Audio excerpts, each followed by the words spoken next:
Thursday afternoon chat. Your favorite artists with Jayar. Ladies and gentlemen, boys and girls, children of all ages, will you please put your paws together unless you're driving for my dear friend, Chad of Unspoken. How are you, sir? Good. I'm doing good. Thanks for having me. I want to say I haven't talked to you since Reason went number one. Mm-hmm. So I have to ask you, when you recorded that song in the studio, did you ever think that would be the number one song in faith-based music on the charts? No, in fact, I have 1% of a funny story. My next single coming out is called Help Is On The Way. And my parents were in town for, to visit us. And so I brought them out because I had to cut a vocal for Help Is On The Way. And I was working on Reason. And to be honest with you, initially I was more excited about Reason because I knew there was something special there, but I didn't quite know what it was. But the song had gone through kind of 4 different layers of hooks and bridges and lyrics and melodies, and we were just kind of trying to figure out, well, what's the best connect here? And so my parents kind of got in around the second layer of editing the song. So went in, cut this song, Help Is On The Way, and my mother was just, oh, I love it, Chad, it's so wonderful. And then my dad, of course, like, oh, son, I mean, that's a really good song. Help Is On The Way. It's great.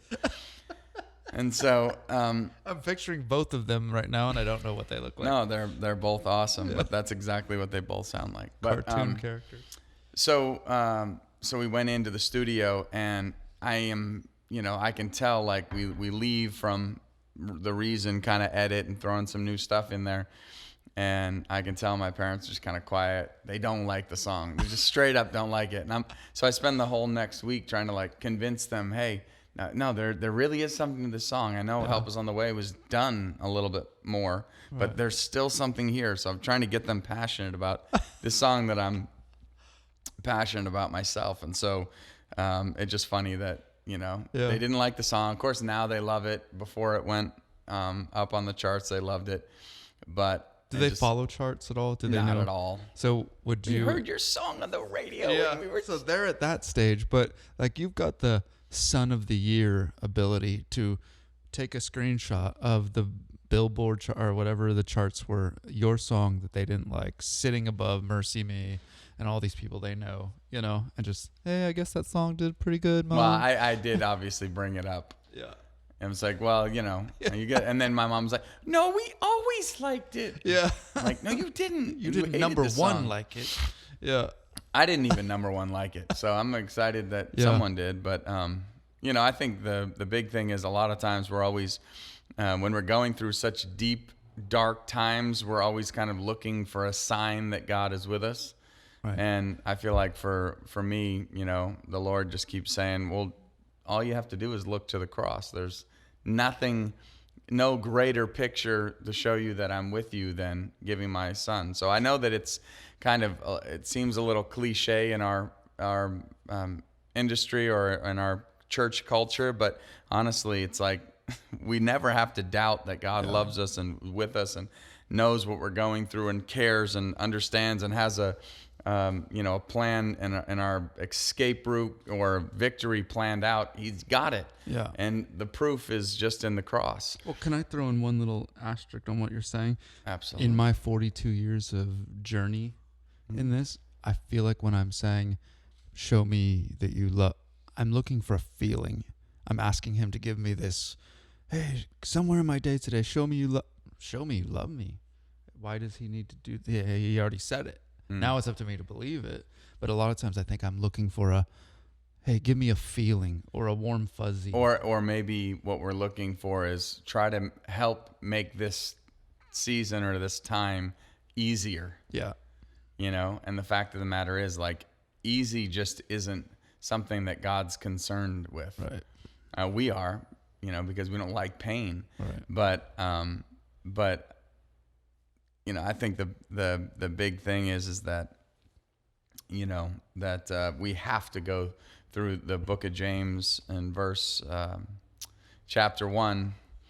Nailed it. No, I'm not even going to go. Don't look that up. Anybody? No, it's James 1, 7, something like that. But in the book of James, chapter 1, it's Jesus' brother, and he's saying basically that perseverance has to finish its work for us to become like Jesus. So there's no believer that can become like Jesus without perseverance in their lives, and we face this all the time.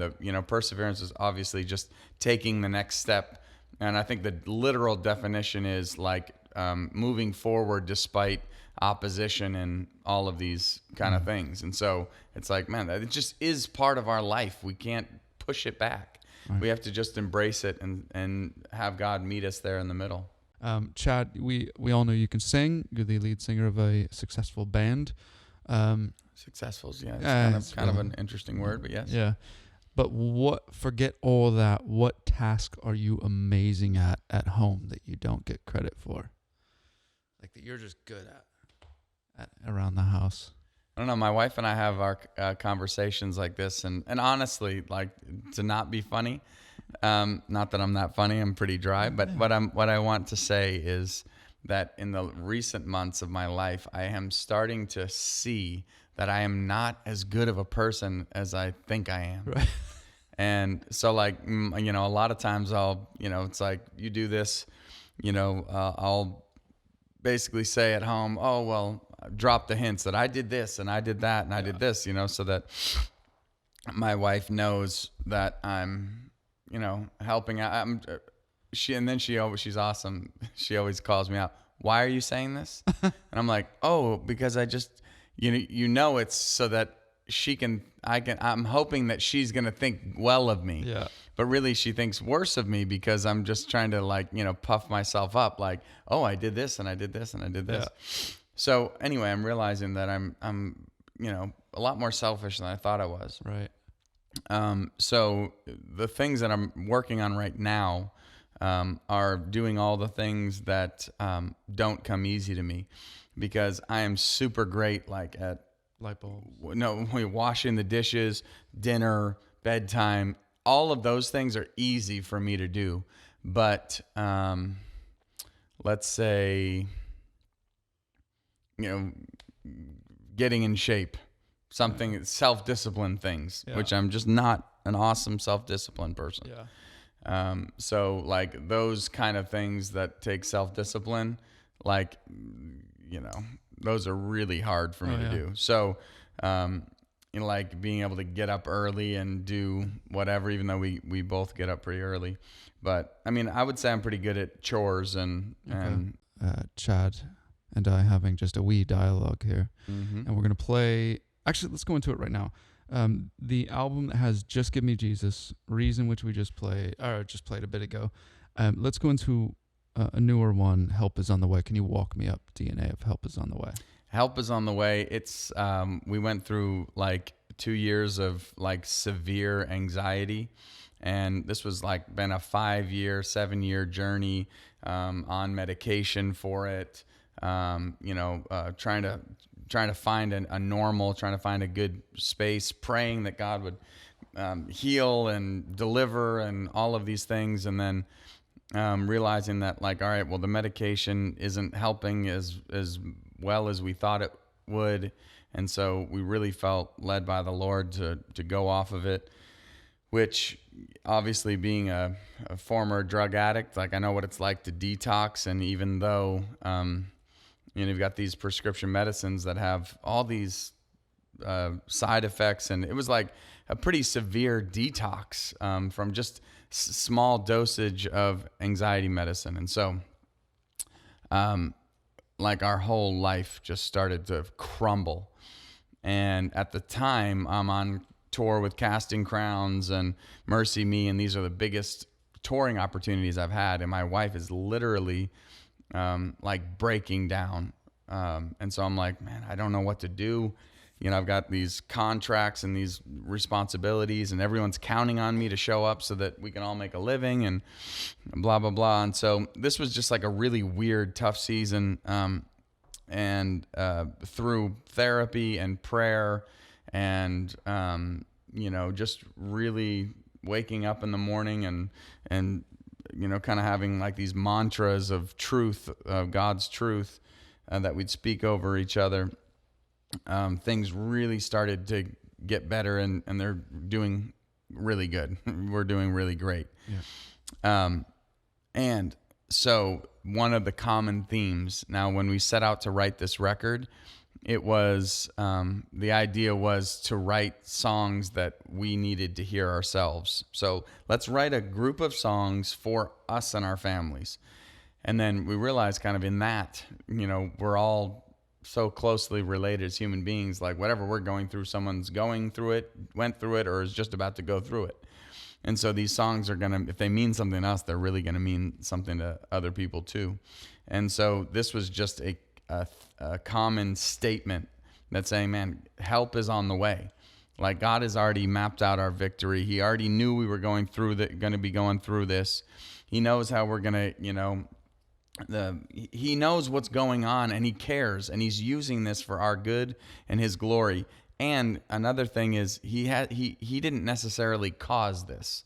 And I think that's one thing that we do as believers. Like anytime something bad happens, we say, "Oh, well, I guess God caused this, and so He's going to use it for His glory." And I think we had to kind of come to grips with, if whatever we're going through has come to kill, steal, or destroy, that's not God. Mm-hmm. So like we started to put our lives in through that kind of lens, and we began to kind of see a different heart and a different side of God that we had thought previously.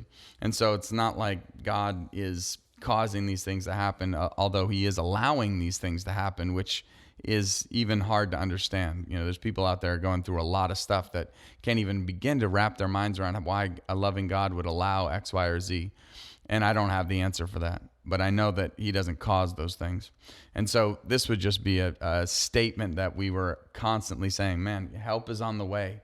He's not going to leave us or forsake us. He's going to come through. And again, we can trust that He already knows how He's going to come through. He knows what it's going to look like on the other side. And so many of us give up because it's so hard now that we don't see, we haven't seen yet the victory that God is bringing us, but He is bringing us. We're walking in it right now. But back, if you talked 2 years ago, we would have, my wife was like, honestly, I'd rather not live, than and have to live like this. And I think one quick story was that she had run into a lady whose husband had been unfaithful to her and had a pornography addiction, and she had seen her probably 5 years ago, and the lady was just a basket case, like, what am I going to do? My life is ruined.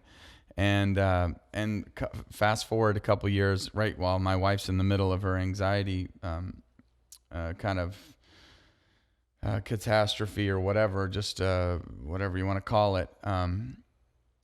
She sees the lady 5 years later, and she's remarried to a guy that loves her, and blah, blah, blah, blah, blah. And she was like, man, 5 years ago, I really thought my life was ruined. I honestly didn't want to live. And I had no idea that I was going to be this happy 5 years later, feel this loved 5 years later, and see, the hand of God. And so it really inspired my wife to say, oh my gosh, I saw her a few years ago, and she was like in ruins. And it just gave her hope to know that, okay, where I am now isn't where I'm going to be. And so, obviously to the listener out there, like wherever you are right now isn't where you're going to be in the future. God is working and using these things that come our way for our good and His glory. It's not just a cliche saying, it actually is true. And you don't know what the victory God has planned out until you get there and you're on your way. Help is on the way. So I want to bring up just a random topic that I encountered recently, which is tipping. My parents were gifted with a cruise, and they've never been on a cruise, and they almost canceled it because the stress that my dad was feeling of, he's never been in a situation like that before. It was about tipping that he was like, well, how much cash do I bring? Do I tip every time they bring food to your table? What about the people that make your bed? Do I have to... Like that stress almost made him cancel. And I didn't have all the answers. I'm like, I think you can pre-tip. And so it was like this anxiety around tipping to say no to a great event over that. Where would you say in your travels or that you have the toughest tipping anxiety which situation is a tough one for you? Like restaurants are pretty easy, but like, do you see people at hotels tipping? You're like, I've never done that. I mean, we try to be generous, but I don't think. I'll tell you this: we were at the Opry Land Hotel with my brother, and they opened this wonderful water park, and so we decided to go down there while my brother was visiting, and I wanted to valet my car. Now the difference of price in valet is like $4. So I was like, all right, well, I just have him valet. I don't have to walk. It's $4 more. I got to pay anyway. So every time he brings the car, then they stand at the door. They open it for you, and they wait till you get in. Like, you already have the keys. The car's already started. They're just waiting for the tip. Yeah. So to me, like, that bothered me a little bit. But then I honestly, like, had an epiphany, and I realized that, like, people will give. Like, let's say that, you know, like with the Lord, you know, a lot of us, you know, we know that there's need, but there's so much need that it just kind of gets lost in no man's land. And so we're saying, oh, we can't help everybody. And so, but I have realized that, like, you know, we work with Compassion International. It's like people will give if they're asked and presented with the opportunity. Just like I would not have tipped that guy if he didn't stand in the doorway, you know? So partially I felt pressured to tip. And, so, you know, I mean, we try to be generous, but I'm not going to give $5 every time. I'm going to give $1, a couple dollars, whatever.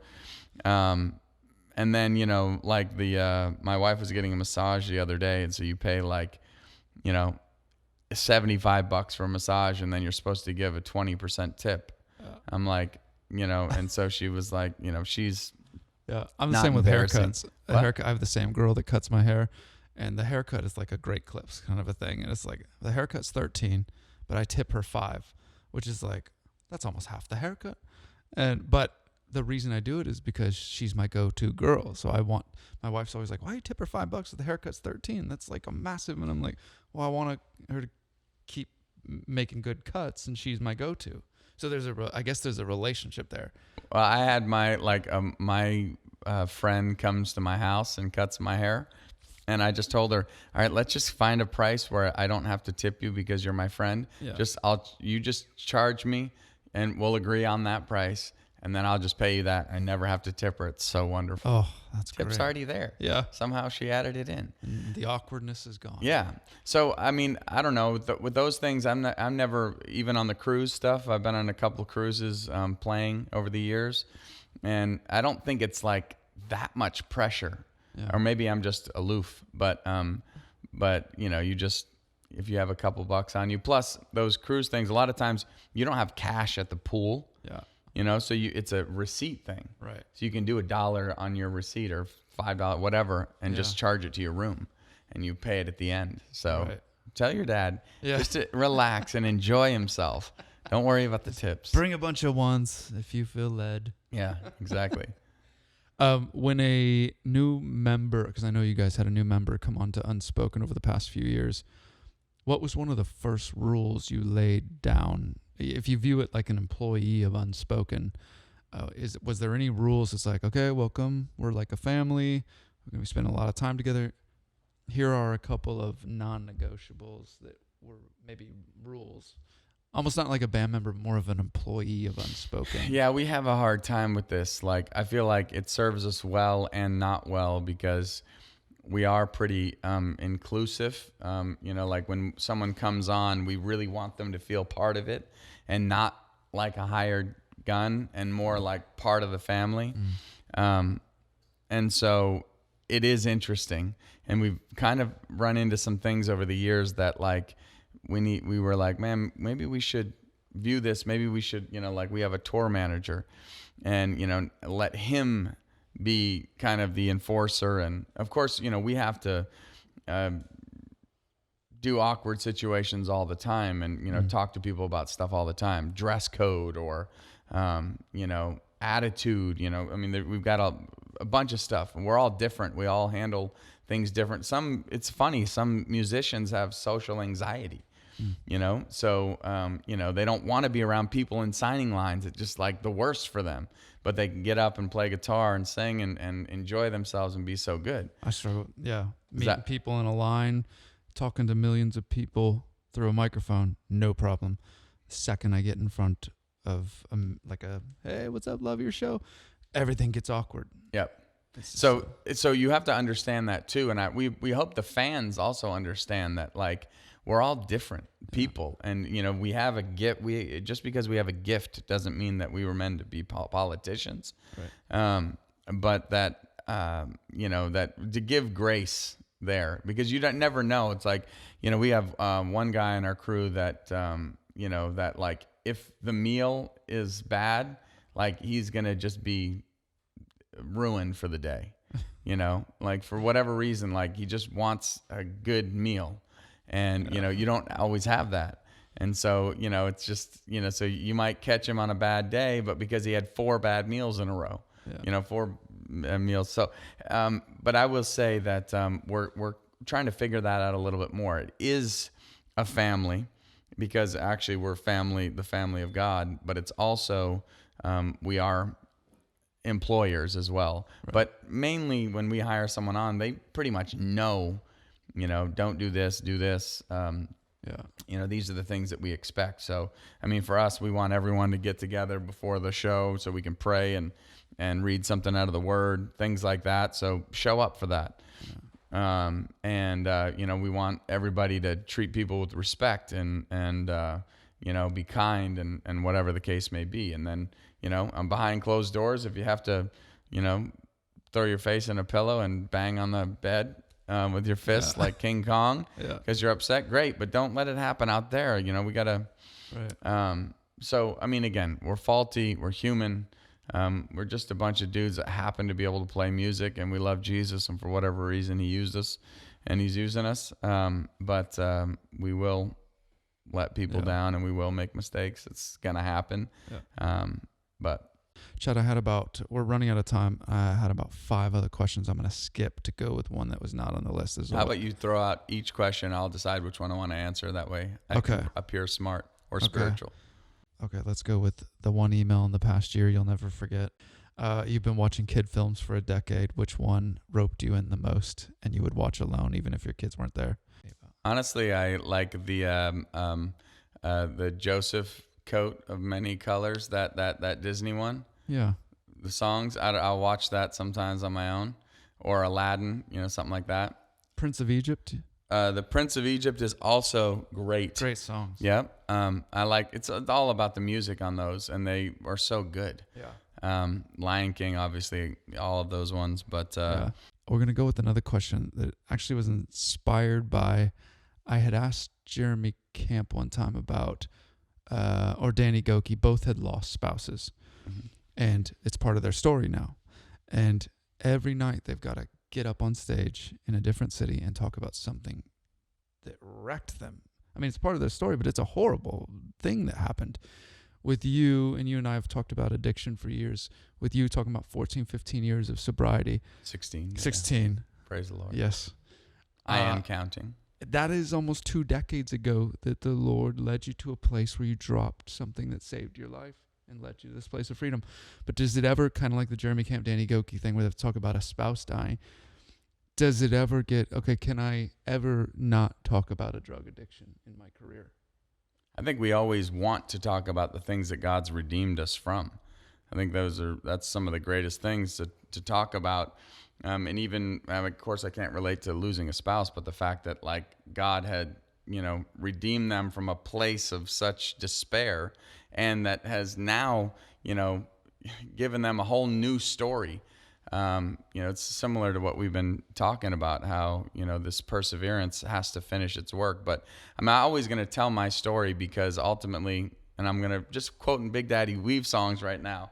Come on. But, is that more importantly, it's his story that we're telling, so my story is a little bit of the bigger story, which is the birth, life, death, and resurrection of Jesus, which has changed my whole life around. So the idea is that I'm happy to talk about it, and I'm happy to reminisce even, because those days were so dark that I feel so lucky that I'm living in the light. And I know that I'm not the only one, and there's parents out there that, their kids are walking away from the Lord, and I was thinking about this the other day, though, that with the prodigal, right? And I was thinking, like, back in the day when I was an addict, I would be in the basement with rodents and living in mattresses and this nasty stuff.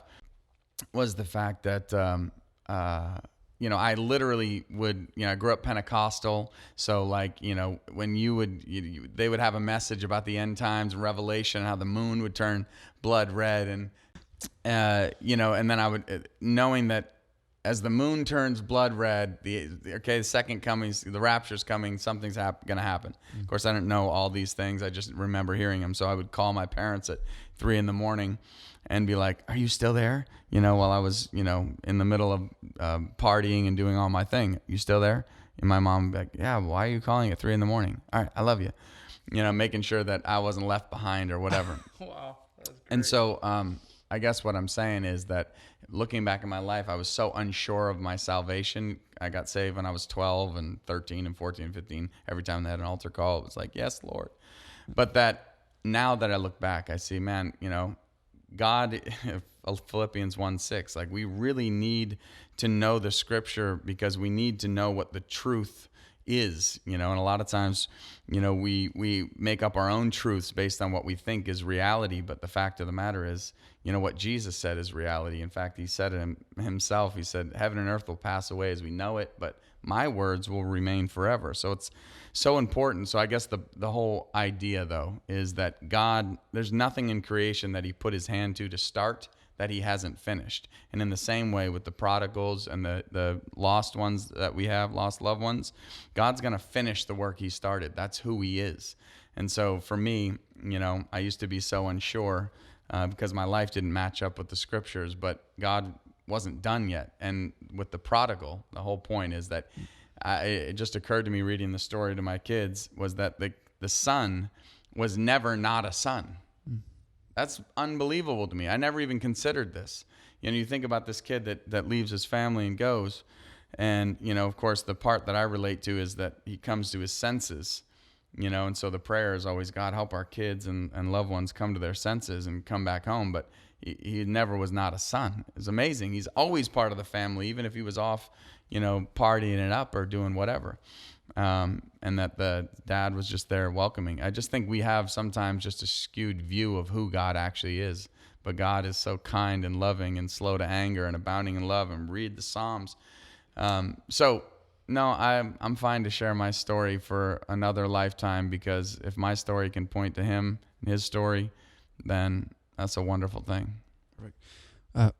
Wrapping up with Chat of Unspoken, we've got one more thing we have to do, but we're going to end it over by the piano. So before we go over there, I want to just say thank you for coming in. It is always great to see you. You can find all things Unspoken, all the places. Just type the word into your computer. Unspoken music and all that. Mm-hmm. You'll find them in all these. It's a great pitch, Jayar. All these huge number ones we've been playing for so long. So we've been doing this feature called Tickling the Ivories. We brought a piano in the studio just Sounds as kind of inappropriate. It's we threw that through the focus group and they were okay with it, so we're gonna keep going. So Tickling the Ivories is basically just to see what happens. Some of the guests we have are brilliant piano players. Some can play chopsticks. Some can't play anything, and that's the beauty. We don't know what we're gonna get with Unspoken Tickling the Ivories that people can watch on the Facebook and the Instagram. So we're gonna mic you up. The piano is mic'd up, and we'll just see what happens for 30 seconds on the clock. Whatever you want to do, it's your 30 to do whatever with those keys. Here we go, mic'd up. Check. Chat of Unspoken Tickling the Ivories, which you can watch on the Insta, the Facebook. Do you play professionally? I do not. Okay, so this is going to be fun. I do not even play recreationally, but I refuse to tickle the ivories. I am going to tickle the ebonies. Okay. Because the black keys look more fun. Yeah. Oh, wait, that sounded like something. There you go. Okay, so...